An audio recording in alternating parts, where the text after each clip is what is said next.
Hi everyone, welcome to the another video of WPF Gigabyte series. So in this video we are going to talk about WPF features. WPF provides you a lot of features to create desktop applications. The first one which we are going to talk about is the resolution independent. WPF internally uses logical rendering concept. One logical unit is considered as 1 by 96 of an inch. To render it, WPF uses vector-based rendering engine, and those engine uses the hardware acceleration of modern graphic card. This enables your application's UI to behave same whether it is running on small screen or the large screen. Your UI is declared using declarative language called XAML, Extensive Application Markup Language. Every view screen will have two files, XAML file and .cs file. XAML file will be responsible for appearance. .cs file will be responsible for behavior. It means your application and behaviors are loosely coupled, and it enables your designers and developers to work on separate models. WPF has the built-in functionality to work with multimedia, for example video or audio.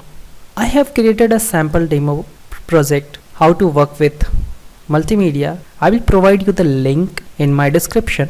So here you can simply browse your video file. It will start playing your video.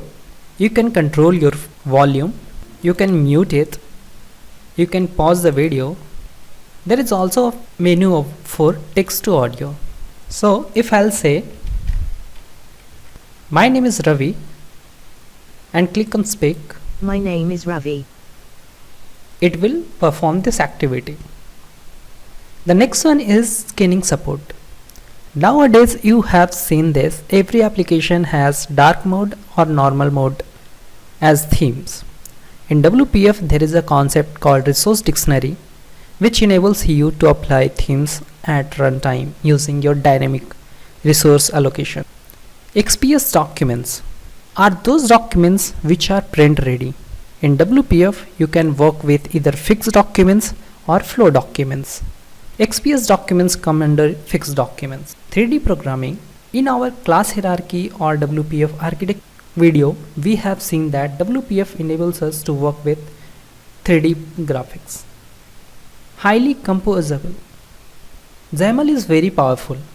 You can create very rich composition, create custom templates, you can provide some style on it, and all those templates will be resolution independent. For example, I want a button having some image and text. So we can create a nested structure over here. For example, this button contains a stack panel and this stack panel contains an image and text block. So we can create rich compositions in XAML. We can also apply styles on our templates or any elements using style tag. Here we have to define the target type, and then we can set the value of that property.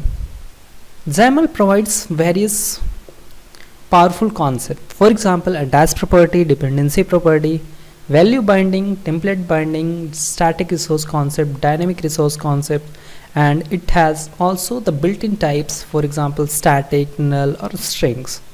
There are mainly two types of properties: WPF properties or XAML properties. Any property that is backed by WPF property system is called dependency property. It is different from your CLR property.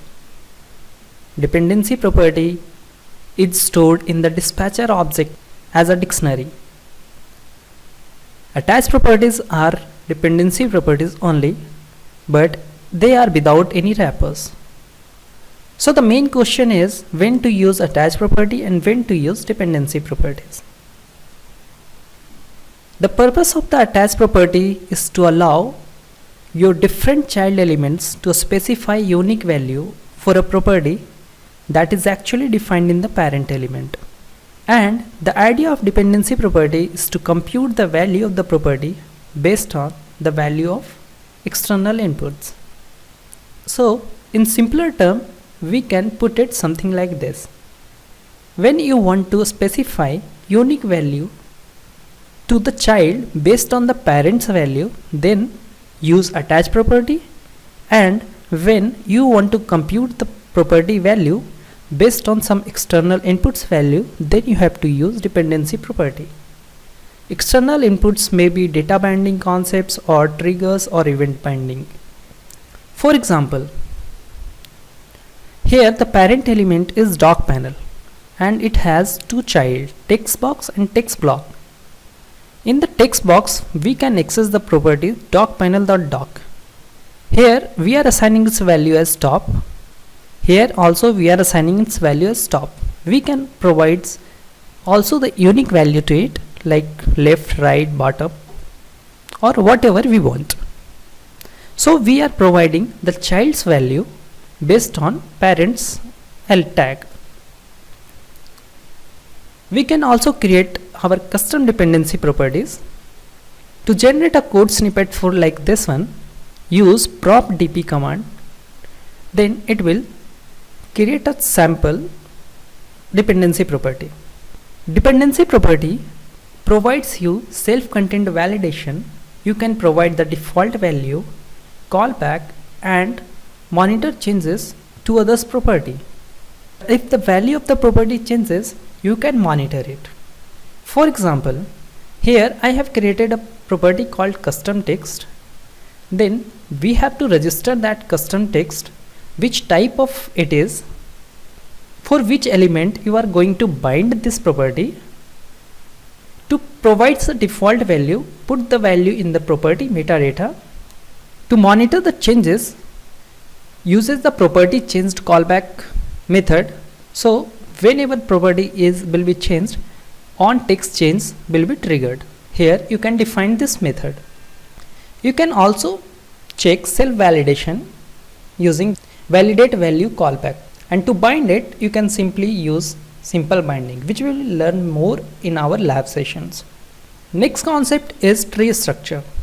There are mainly two type of trees, logical tree and the visual tree. Logical tree is the YAML structure and visual tree are the elements rendered on the screen. For example, here in the Visual Studio, if we will go through document outline, here it is like our YAML structure. And when we will run this application, we will get live visual tree over here, how the elements are rendered on the screen. Routed events travel through visual tree structures. There are mainly three types of routed events: direct, tunneling, and bubbling. Direct means it will be raised on the source element and it must be handled on the source itself. Tunneling, the flow of the event will be top to bottom, and in case of bubbling, the event will flow from bottom to up. Tunneling events name always start with the preview keyword. For example, preview mouse up, preview mouse down, or something. We will see more about routed events in the coming videos. So in the next video we will learn the lab session of this video. So stay tuned. Do not forget to like, share and subscribe. Bye bye. Have a good day ahead.